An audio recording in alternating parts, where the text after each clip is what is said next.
Yes, there's a question about the request from the Dutch government for the extradition of someone believed to be in Sierra Leone. And, you know, as you have heard, the Dutch government will say, has said that the person has already been convicted or is being investigated for the commission of certain crimes. One thing first, you know, I'd like to lay on the table is that the Minister of Information and Civic Education has done a brilliant job. I'm explaining this to members of the public and been really very transparent, you know, about how government is handling this. The Inspector General of Police has also made very clear that this is a subject of ongoing investigation, and that they have tied a name to a face. Now, where I come in, yes, I'll acknowledge that the Dutch government, as required by law, has served extradition documents on the Attorney General and Minister of Justice.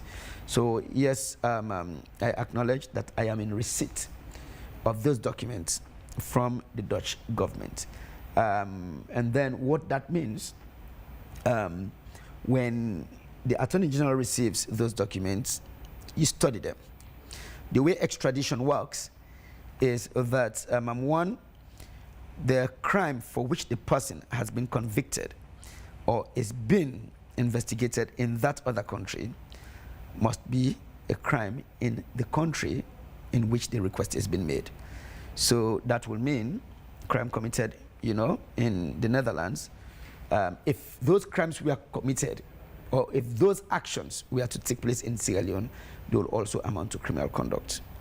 And then the Attorney General will examine all of it. If the Attorney General makes a determination that there's a basis to proceed with extradition, then an application will be made to the court. So yes, there'll be a legal and political... When did you receive the letter from the Dutch government? I received more than a letter. It's a bundle of documents. When did you receive it? I received the documents in February. In February, and that's over 2 weeks ago.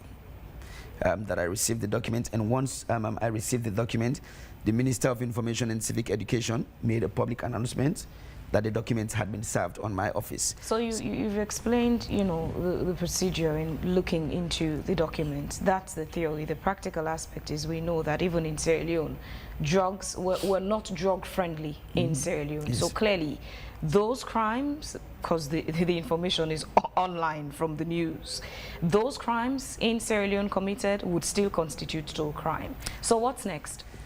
So, like, I agree with you, you know, and Sierra Leone has made significant progress when it comes to fighting transnational crimes. You will see that in addition to the accountability regime, persons who have been prosecuted, there's also been an institutional response. I think, you know, you must have seen in the news that we have been able to intercept like entry and exit, you know, stand for drug, with both at the airport and at the seaport, you know, or, you know, even within the road exits, you understand, the borders of this country.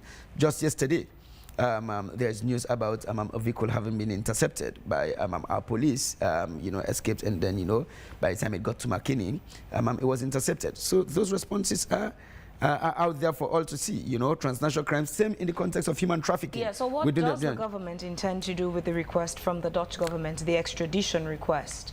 So that is where I see... Are we intending to comply? So we are examining the documents. So the point is that these are legal papers, right? While you examine as a government, what's the status of Jos Leijdekkers, aka Umaru Sharif, aka Boliyos, this same individual? What's his current status in country? No, that is for the police to handle. My job is to examine the legal papers. When it comes to... I ask because what if peradventure, while you're handling this, and we pull some tricks, next thing you know, he's out of the country. It still puts all this extradition requests to null and void, to say. So the suspicion is, are we buying time to let him go? So the point is that I think we're making conclusions, right? No, I'm just asking questions. Yes. No. So here's the thing. I think going by the last update, provided by the Inspector General of Police. He made clear that yes, they had made a connection between someone seen in a video and a person carrying the name Omar Sharif. But then they didn't have this person in custody. That is for the police to handle. I think when it comes to whether the person has been located, whether it is in custody, I think, you know, let's get those updates from the Inspector General of Police, and I don't think he has provided any update beyond what he provided. Now, when it comes to my job... Are we intentionally, as a nation, retaliating for the request that Sierra Leone had made to their government for Adebayor? No, we are not retaliating. The two issues are not related at all. But similar. No. You have one person who this country considers that has committed some crimes that needs to come and face justice in your country, but is living in that country. It's a very similar situation. No. So one thing that is very clear is that we will not make this issue a quid pro quo discussion. I think government's position on the conduct of this person called Adebayor is very clear. That is a separate matter that is being handled with the Dutch authorities. And then, of course, you know, the request made by the Dutch authorities in the context of this person that's the subject of our discussion is completely separate. Now, of course, you know, mutual legal assistance, you know, it's corresponding obligation that states engage in. We will handle these discussions separately, but I'll tell you for a fact that there is no time wasting on this. There are no tricks being played on this. I take my job seriously, and I will not be taking decisions just based on what's in the media. I will take decisions based on the evidence that has been presented by the Dutch authorities.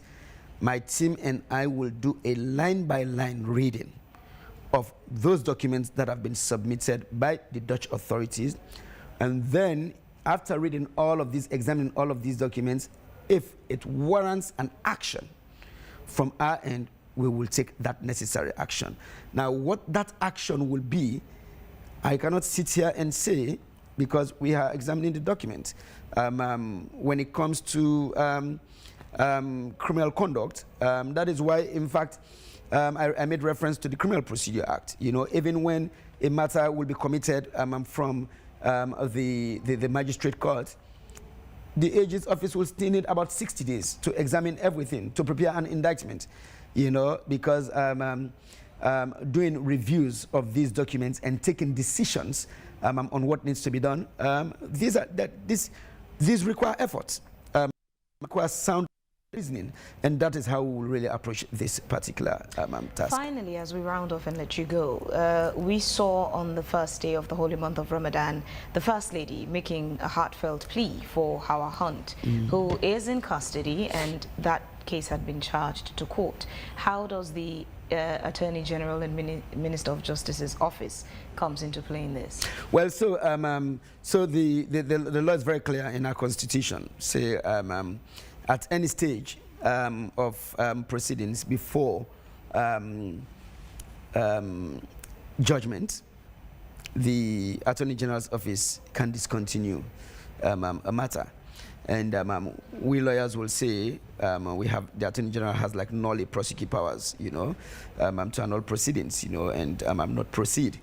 Now, this has generated a lot of debates, and so I'm really glad that you raised this question as to the First Lady's plea. You know, some people even speculate that it suggests that the AG's office, you know, will take directives from abroad. First, I'd like to state that I have been Attorney General for a little over 2 months.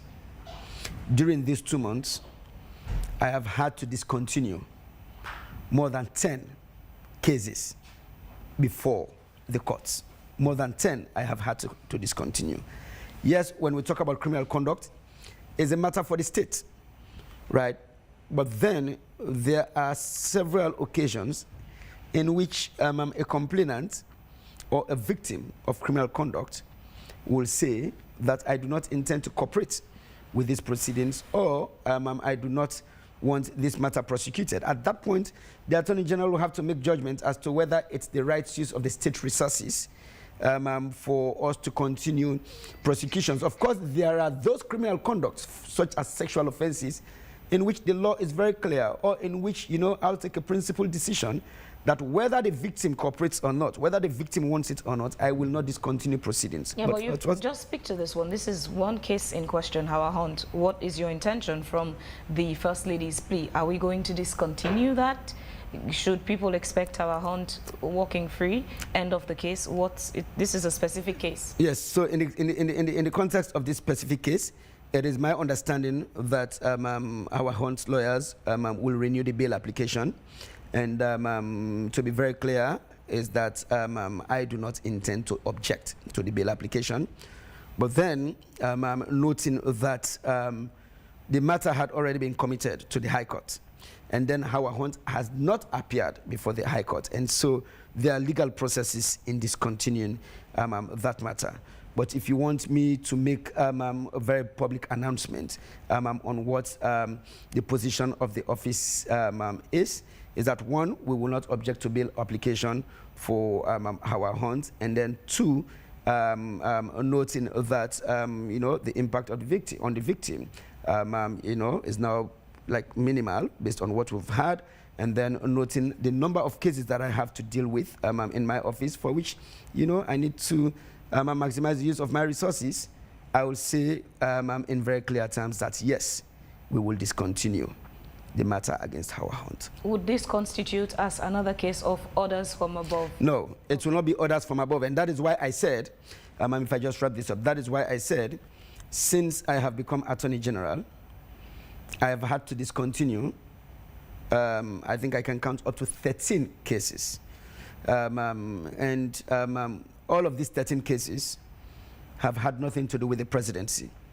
Some of these have had to do with criminal conduct against regular people. But when I have looked at the evidence, when I have looked at the amount of work that needs to be done, when I have looked at what the victims have to say, or the complainants have to say, I have taken the tough decision of discontinuing these matters. Even today, there are two other matters beyond Howard Hunt which will be discontinued. So it has nothing to do with orders from above, but also considers that the impact on the victim or the complainant is different from what we will perceive it to be, So yes, that is what will guide the decision making, and that is why we'll discontinue the proceedings. Thank you very much.